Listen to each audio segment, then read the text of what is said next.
پریشانی کا باعث صرف قسمت ہی نہیں صاحب، کچھ اپنی لغزشوں کی کار فرمائی بھی ہوتی ہے۔ عزیزان گرامی وقار،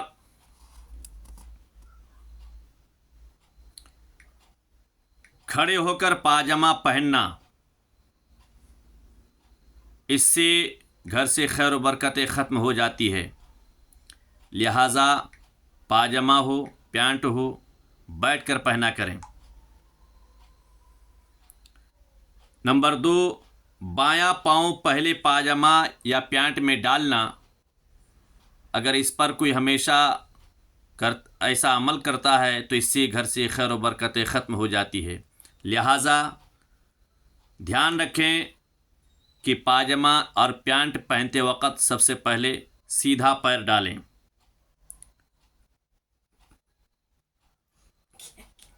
شکستہ کنگھا استعمال کرنا، ٹوٹا ہوا کنگھا استعمال کرنا، اس سے بھی خیر و برکتیں ختم ہو جاتی ہے۔ نمبر 4، ماں باپ کا نام لے کر پکارنا، جو بچے اپنے ماں باپ کو اس کے نام لے کر پکارتے ہیں، اللہ تبارک تعالیٰ اس بے ادبی کی وجہ سے گھروں سے خیر و برکتیں ختم کر دیتا ہے اور برکتوں کا نزول نہیں ہوتا ہے، بلکہ اس سے نحوست، افلاس، فاقہ، تنگ دستی آتی ہے۔ نمبر 5، ماں باپ کو تکلیف دینا، جس گھر میں ماں باپ کو کوئی تکلیف دیتا ہے، کوئی بچہ اولاد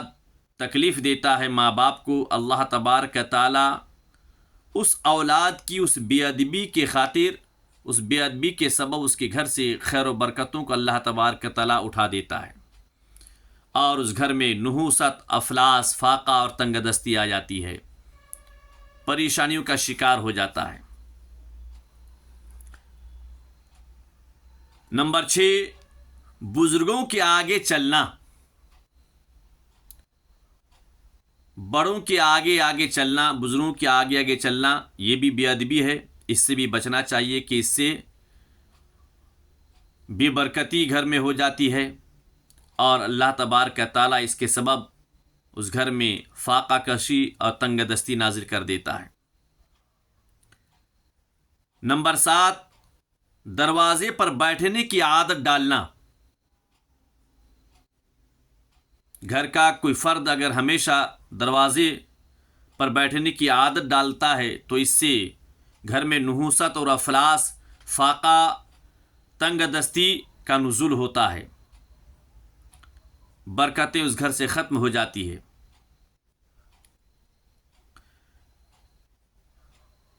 نمبر 8، لہسن اور پیاز کی چھلٹے کو جلانا، جس گھر میں لہسن اور پیاز کا چھلٹا جلایا جاتا ہے، اللہ تبارک تعالیٰ اس سے اس گھر میں نحوست و افلاس، فاقہ اور تنگ دستی نازل فرماتا ہے۔ نمبر 9، پھٹے ہوئے کپڑے کو نہ سینا اور بغیر سیے اس کپڑا کو پہننا، اس سے بھی نحوست اور افلاس، فاقہ اور تنگ دستی آتی ہے، لہٰذا پھٹے ہوئے کپڑے کو یوں ہی نہ پہنے بلکہ اس کو سی کر استعمال کریں۔ نمبر 10، صبح کے وقت سونا، صبح کا سونا رزق کو روک دیتا ہے اور برکتیں ختم ہو جاتی ہے، برکتیں نہیں ہوتی، کاروبار میں خیر و برکتیں نہیں ہوتی ہے، بلکہ اس سے افلاس، نحوست، فاقہ اور تنگ دستی نازل ہوتی ہے۔ نمبر 11، مغرب اور عشاء کے وقت سونا، جو شخص مغرب اور عشاء کے وقت سوتا ہے اس سے اس گھر میں نحوست و افلاس، فاقہ اور تنگ دستی آتی ہے، لہٰذا یہ چند چیزیں ہیں، میں آپ حضرات سے گزارش کروں گا کہ ان چیزوں پر دھیان دیں اور اس سے بچیں اور نمازوں کی پابندی کریں۔ اللہ تبارک تعالیٰ کی بارگاہ میں دعا ہے، پروردگارا ہم سب کو 5 وقت نماز کی پابندی کرنے کی توفیق عطا فرما، اور گھروں سے ہر طرح کی پریشانیاں اور مصیبتوں کو دور فرما کر گھر میں خوشحالی عطا فرما۔